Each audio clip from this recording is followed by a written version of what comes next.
The land was dry that summer, the earth cracking in wide, jagged mouths that swallowed every drop of sweat Koa shed.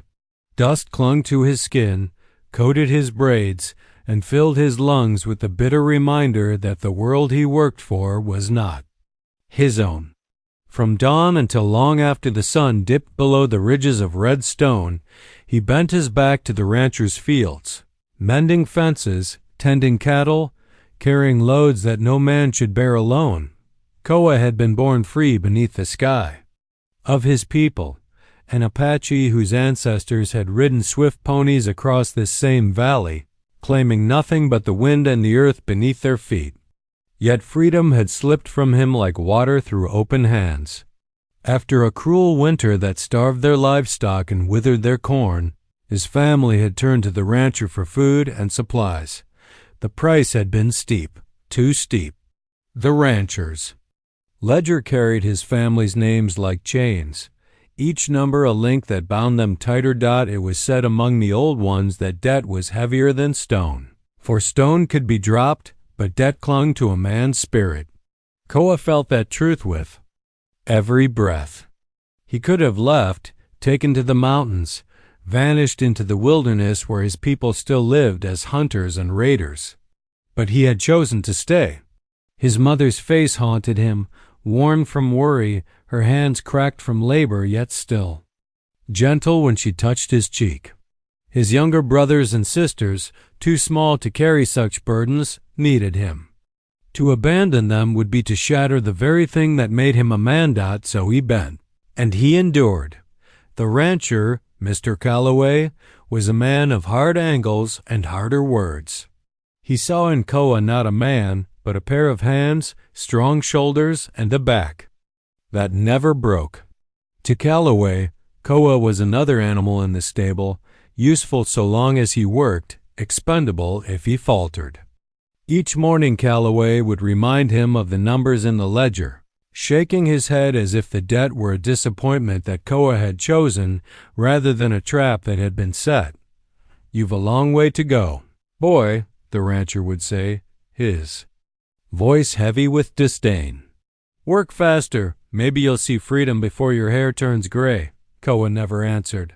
His silence was both shield and weapon, a refusal to give the man the satisfaction of seeing him break. Pride was the last coin he could still spend, and he guarded it fiercely. Yet pride did not fill the belly, nor did it lessen the ache in his muscles. Some nights, when the moon rode high and the wind swept cool across the plain, Koa would lie awake on his straw mat and wonder how long a man could endure before the spirit within him cracked like the dry earth beneath his feet. He thought of his people's songs, the ones sung around fires long ago, and he hummed them softly, as though their echoes could carry him through the endless days of toil. To the villagers, Koa was both admired and pitied. Admired because he bore the suffering of his family without complaint, pitied because they knew chains when they saw them, even if those chains were made of numbers written in a white man's book. Some whispered that his pride was foolish, that he should swallow it and beg for leniency, or else vanish into the hills where the rancher's reach could not follow. But Koa's pride was not just for himself. It was the shield that kept his mother's head high, that let his siblings believe they still belonged to the proud people who had once ruled these valleys. Each morning, as he walked from his family's small dwelling to the rancher's land, Koa felt the weight of that inheritance pressing against the weight of his debt. One pulled him toward freedom, urging him to remember who he was. The other pressed him into the soil, demanding obedience and silence. And every day he chose the latter, because love for his family left him no other choice. The sun bore down, the earth cracked, and still he worked. His hands grew calloused, his back bowed, and yet his spirit, though bruised, refused to die. For beneath all the sweat and all the dust, Koa carried a quiet, stubborn flame, the belief that somewhere beyond the ledger and the chains of pride, life held more than labor and loss. He did not yet know that flame would take shape in the form of love, a love he would one day beg for, with words as simple and raw as the earth itself. "Please, let me hold your hand." The first time Koa truly noticed Eliza Calloway, she was standing in the shade of the wide porch, her hair catching the late morning light. She was not dressed like her father's guests from town, with their stiff collars and painted faces. Instead, she wore a plain linen dress, the hem dusted with dirt from the yard, and her sleeves rolled to the elbow as she carried a basket of laundry. She did not look untouchable like the rancher's daughter should have looked. She looked alive. Koa had come to deliver tools from the barn, shoulders aching from the dawn's labor. He had meant to drop him quietly by the steps and return to the fields, but Eliza glanced up, and their eyes locked. For the briefest heartbeat, her gaze lingered, curious rather than dismissive. "You work too hard," she said, her voice soft. But steady. The words startled him. No one from the Calloway family had ever spoken to him as though he were more than just another hand. Koa shifted his weight, his pride bristling like a wild horse's mane. "I work as much as I must." Eliza tilted her head, studying him with a frankness that unsettled him more than her words. "And does it ever feel enough?" He didn't answer. Instead, he lifted the tools and set them down with a heavy clatter against the porch rail. Her question had cut too close, striking at the sore spot he never revealed, the truth that no matter how much he labored, his debt only deepened. Still, as he turned to leave, he caught the hint of a smile tugging at her lips. It wasn't cruel or mocking. It was warm, the kind of smile that said she saw him, not just the sweat on his brow or the ledger of numbers hanging over his name. The days that followed sharpened his awareness of her presence. He would catch glimpses of her hanging laundry by the cottonwoods, or hear her humming softly from the kitchen window while he drew water from the well. She never approached him directly when others were near. Perhaps she knew her father's temper, but when chance allowed, her eyes found his, and a quiet exchange passed between them. One afternoon, as Koa repaired a fence near the orchard, he heard footsteps in the grass.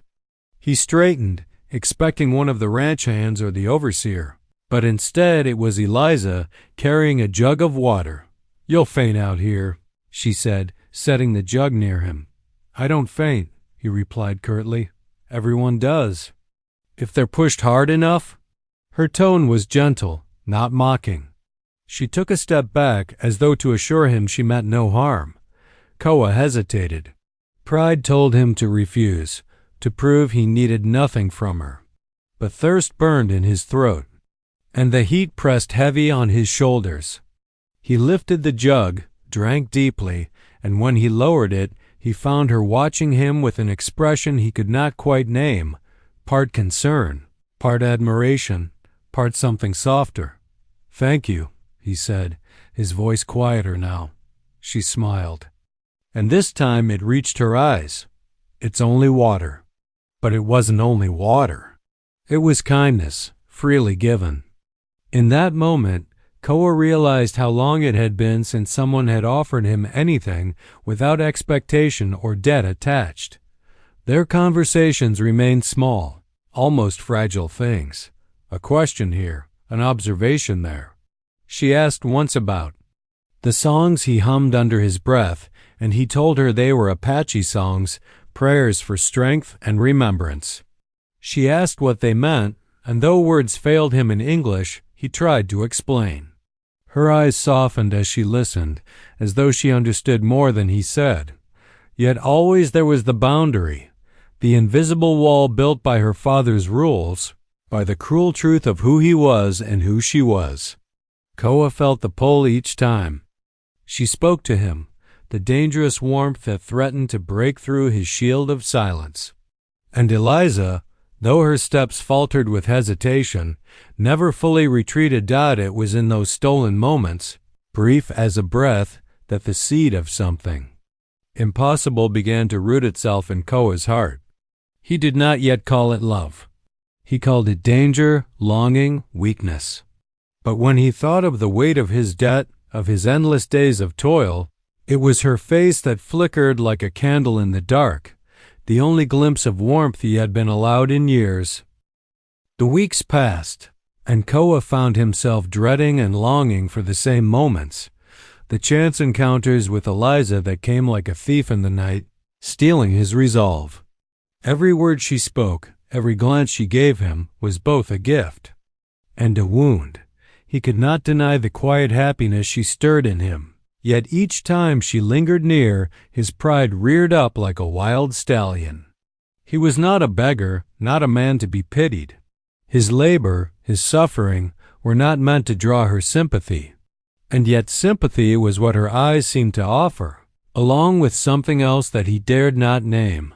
One evening, after a long day of herding cattle under a relentless sun, Koa returned to the barn to put away his tools. He found Eliza there, crouched by a stall, her hands tending a colt with a shallow cut on its flank. She looked up when he entered, her face flushed from the effort. "You should have called for one of the men," he said, his tone sharper than he intended. "They were busy." "And you were out in the fields," she replied calmly, not rising from where she knelt. "Besides, it's only a scratch." He hesitated, then crouched beside her. Together they worked in silence, washing the wound, binding it with a strip of cloth she had torn from her apron. Their hands brushed once, and the touch sent a ripple through him, quick and dangerous. When the colt was tended, Eliza sat back on her heels, brushing loose strands of hair from her face. "You always take on too much," she said softly. Koa stiffened. "It's not your concern," her brow furrowed. "But it is. I see what my father asks of you. No man should carry so much alone." His jaw tightened, the words striking at his pride. "I am not broken. I do not need saving. I never said you did." Her voice held no accusation, only quiet insistence. "But it's not weakness to let someone care." He rose abruptly, turning away to hang the bucket on a hook. His chest ached, not from labor, but from the weight of her words. Care. It was a simple thing, yet it threatened to undo him. If he allowed himself to accept it, even for a moment, would it not mean admitting that he was less strong than he claimed? That his burden was crushing him after all?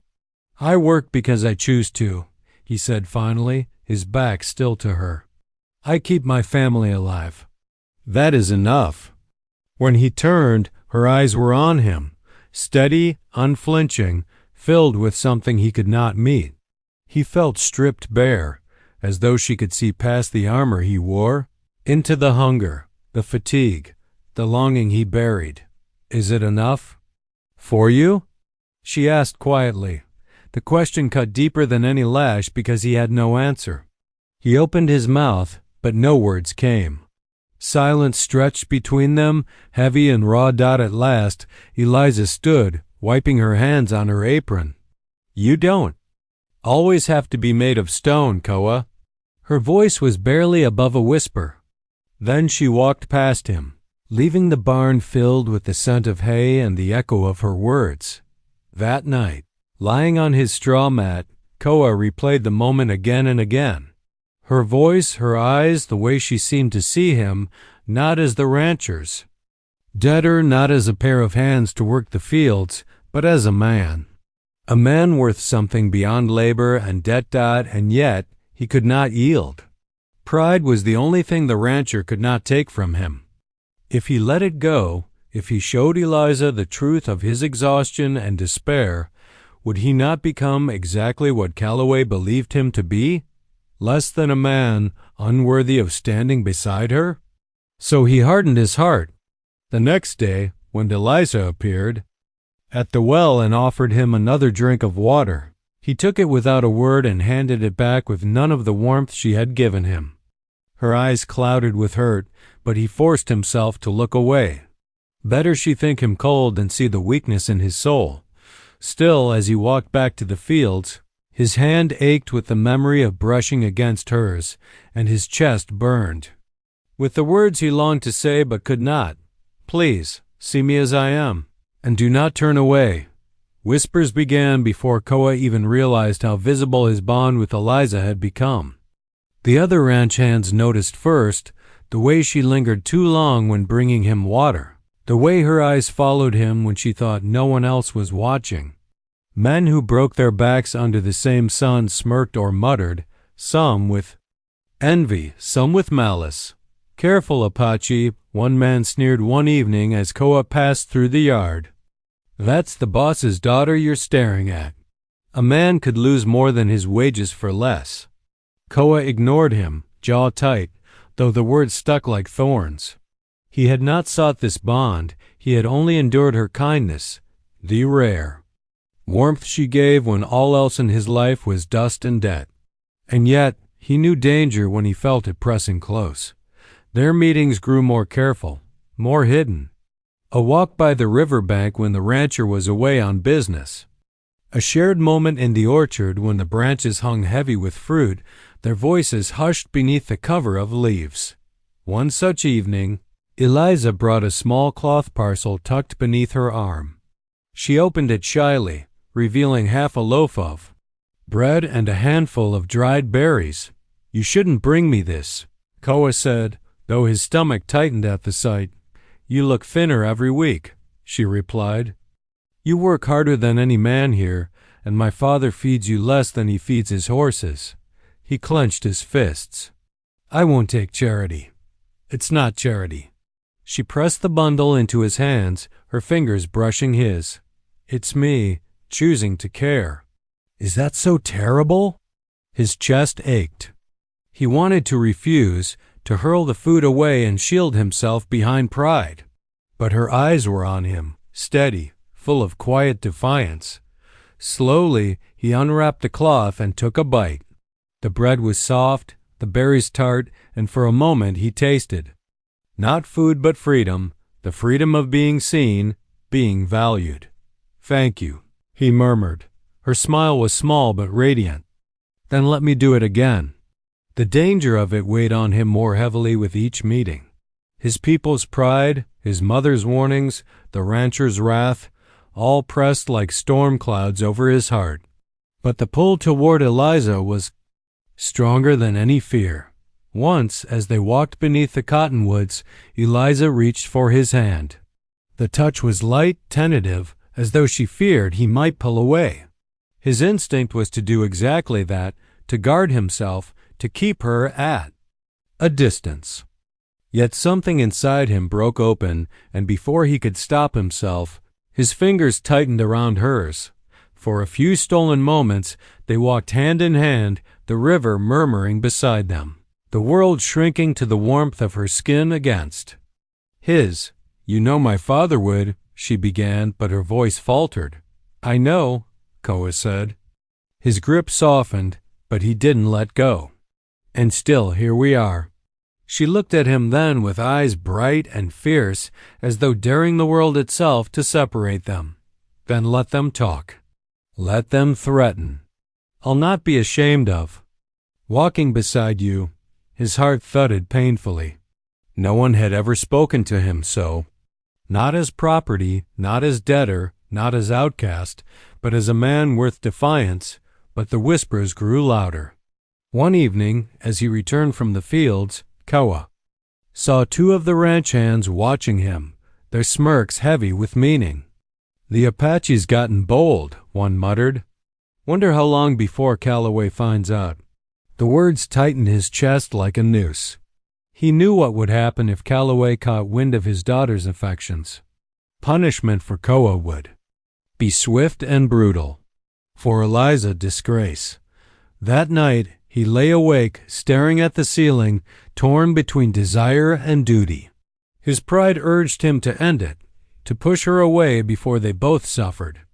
But his heart, reckless and hungry, whispered a different truth, that the brief warmth of her presence was worth the fire that might follow. And so, though he told himself it was foolish, he returned to the orchard the next evening and the evening after that. Each time, Eliza was there, waiting. Each time, the invisible chains tightened around him, debt, pride, fear. And yet, in her eyes, he found a freedom he had never known. It was then he began to understand. Their bond was no longer a passing kindness, no longer a fleeting comfort. It was forbidden, fragile, and more powerful than either of them had intended, and it would change everything.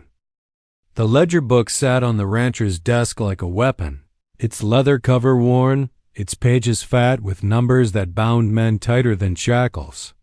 Koa had seen it too many times, Calloway's finger jabbing at the columns as if the ink itself were law. "You're falling behind," Calloway said one morning, his voice clipped, his sharp eyes narrowing at Koa across the desk. "Supplies have gone up, grain costs more, interest too. Your family eats on credit, your mother takes my flour, and your sisters wear my cloth. And you," he leaned forward, his breath sour with coffee, "you think you can repay that with the pace of a mule?" Koa stood rigid, fists at his sides. He wanted to speak, to tell the man that no matter how many hours he bent his back in the fields, the debt never lessened, only grew. But he bit his tongue. His pride demanded silence, for to argue would be to reveal the desperation in his chest. Starting. "Tomorrow," Calloway continued, "you'll work double shifts on the fences, and I want you with the branding crew at dawn. No excuses, no delays. You're lucky I'm patient, Apache. Most men would have thrown you to the law by now." The words stung like a whip. Koa bowed his head, though his blood burned. He left the office without speaking, each step heavy with rage he dared not release. The work worsened. Days bled into nights, and his hands blistered raw. The sun carved lines into his skin. His body carried exhaustion like an old cloak, yet still the rancher piled on more.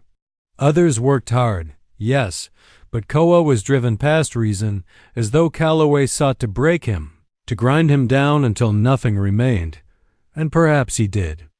For Calloway had noticed the glances, the way his daughter hovered too near when Koa was around. He had seen enough to grow suspicious, though not enough to act. So he tightened the debt instead, as if choking Koa with invisible chains might keep his daughter safe from temptation. Koa felt the walls closing in. At night, when he staggered back to the small cabin where his family slept, his mother would press food into his hands, her eyes filled with quiet worry. "You cannot carry this weight forever," she whispered one evening, her hand brushing his cheek. "I must," he replied, "for you, for them." But in truth, his resolve was fraying. Pride could keep him silent, but it could not fill his stomach, or cool the fever that came from pushing beyond his strength. It was during one of those nights of bone-deep fatigue that Eliza found him. He sat by the riverbank, shoulders slumped, staring at his reflection in the dark water. His body ached, his spirit felt cracked. He did not hear her approach until she set a hand gently on his shoulder. "You're killing yourself," she said. He shook his head. "I am paying what is owed. Is it ever paid?" Her voice trembled with anger now, not at him but at the chains wrapped around him. "My father will never let you go. He feeds the debt like a fire. The more you give, the more it burns."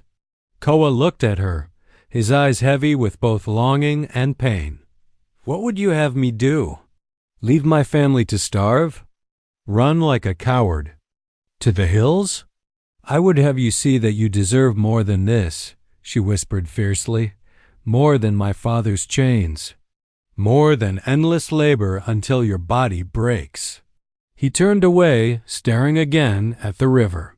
Her words cut deep, for they echoed his own unspoken thoughts. But his pride held fast. To admit weakness, to accept her help, would be to surrender the only thing he had left. "I will endure," he said flatly. Her hand slid down his arm, hesitating at his wrist. "You don't have to endure alone." For a moment, he almost let her fingers entwine with his, almost. But at the last second, he pulled back, standing abruptly, his heart pounding. "I cannot take what is not mine," he said, his voice hard. Not from your father, and not from you. The hurt in her eyes was like a knife. She said nothing more, only turned and walked away into the shadows. Koa stood frozen, every part of him screaming to call her back, to bridge the gap pride had carved between them. But he remained silent, fists clenched, the river whispering at his feet. He told himself it was honor. He told himself it was strength. Yet as the night deepened, the truth gnawed at him. It was chains, nothing less. Chains of debt, chains of pride. Chains he had forged himself as surely as the rancher's ledger bound him, and Eliza's absence made them heavier than ever. The storm came sudden and fierce, rolling in from the mountains with a sky black as coal. The ranch hands scattered, driving the cattle toward shelter as lightning split the horizon. Koa worked among them until the herd was secure, the rain lashing his back like a scourge. By the time he stumbled to the barn, he was soaked through, his muscles trembling with exhaustion. He thought to collapse onto the hay and let the storm rage outside him as it raged within. But then the barn doors creaked open, and Eliza slipped inside, clutching her shawl around her shoulders. Her eyes found him immediately, wide with something between relief and desperation. You're drenched, she said breathlessly. So are you, he answered, his voice rough. She laughed softly, shaking water from her hair, and for a moment they stood in silence, the storm hammering the roof above them. Then her laughter faded and she stepped closer. Koa? I can't watch you suffer like this anymore. Her words came fast, as if held back too long.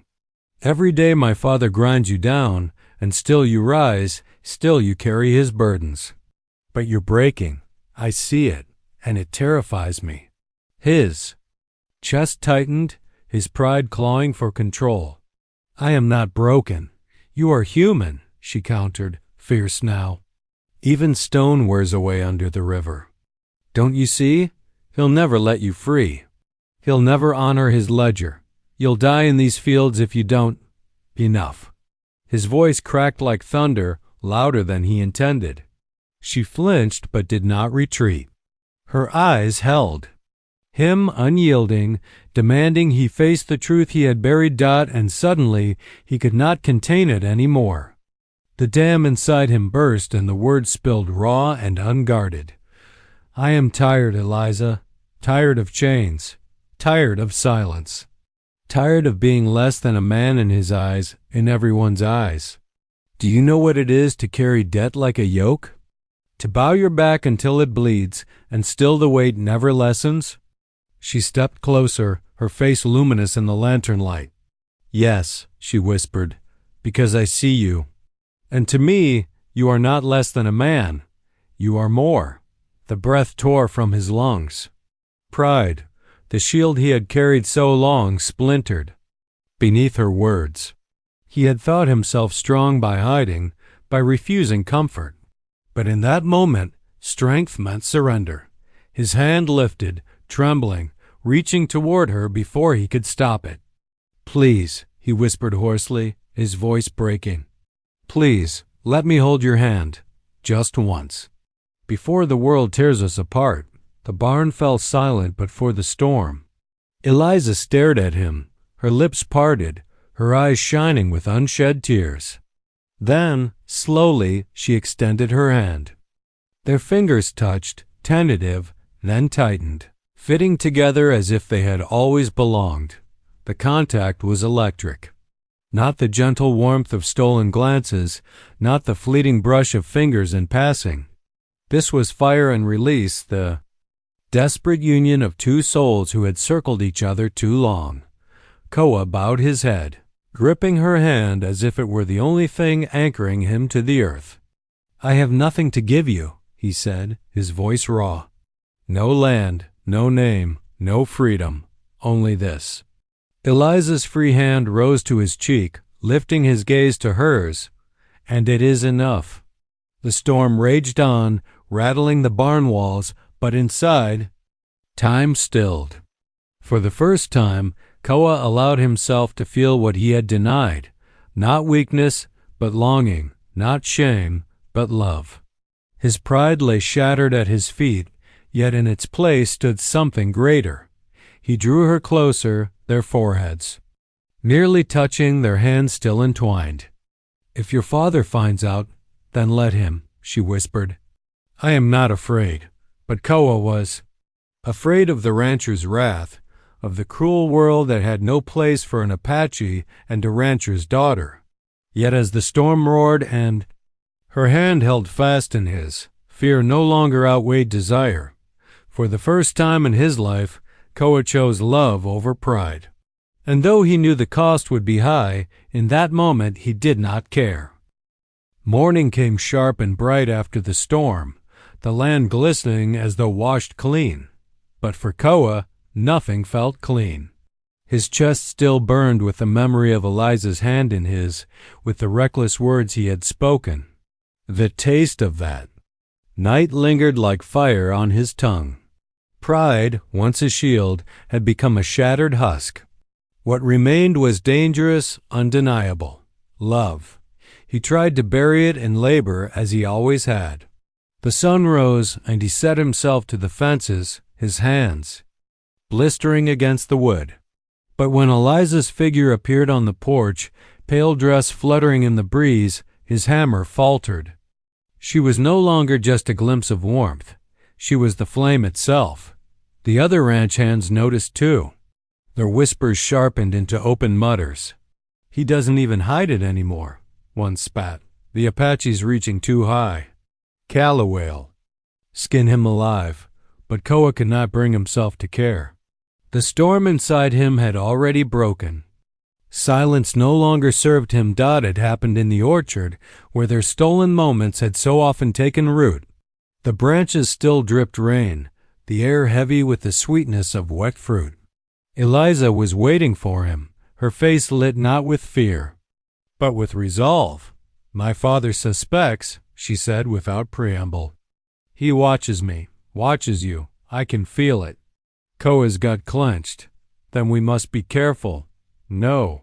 Her voice was clear, steady, carrying a weight that startled him. "I'm done with careful. I will not sneak like a thief to find you, as if what we feel is shameful.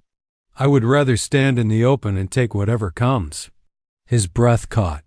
He studied her face, the set of her jaw, the fire in her eyes. She was serious.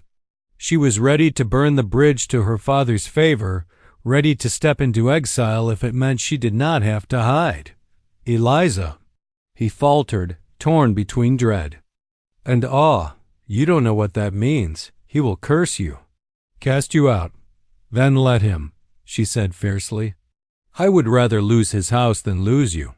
Her words struck him like arrows, breaking through every wall he had left. All his life he had fought to hold on to dignity, to silence, to pride. But here was someone willing to throw away comfort, safety, even family for his sake. How could he not answer that with equal courage? Slowly, he reached for her hand, but this time he did not whisper. His voice was clear, carrying through the orchard like a vow. "Then let the world see. I will not deny you." The moment came sooner than he expected. Later that same day, as the sun sank low, Koa returned from the pastures to find Eliza waiting by the well. She did not hide in the shadows. She stood tall, her shawl slipping from her shoulders, her gaze fixed on him with pride. He knew men were watching, the ranch hands by the stables, the overseer with his hawk-like eyes. And yet, when he drew near, Eliza stepped forward and placed her hand into his. Gasps rippled across the yard. The overseer cursed under his breath, but Koa did not let go. For the first time, he held her hand openly, their fingers laced tight, their defiance plain as the setting sun. "Eliza," he murmured, though his voice trembled. Her smile was soft, unwavering. "I told you, I am not afraid." The overseer stormed off, no doubt to fetch her father. A knot of dread twisted in Koa's stomach. He could already feel the weight of Calloway's fury descending.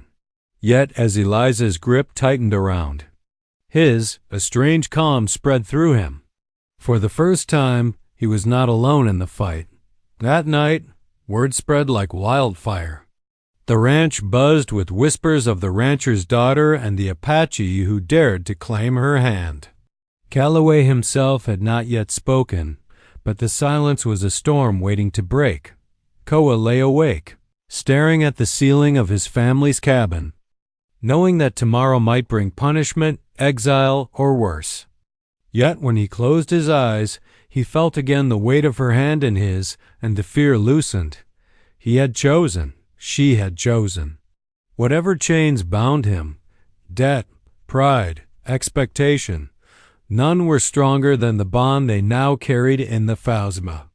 Open. And for the first time in years, he felt free. The morning after their defiance, the storm Koa had feared broke with all its fury. Calloway's voice rang across the yard, thunderous, every word laced with wrath. "My daughter, shaming this house with an Apache laborer, you think I'll allow it?" He spat the word Apache as though it were filth. Eliza stood beside Koa.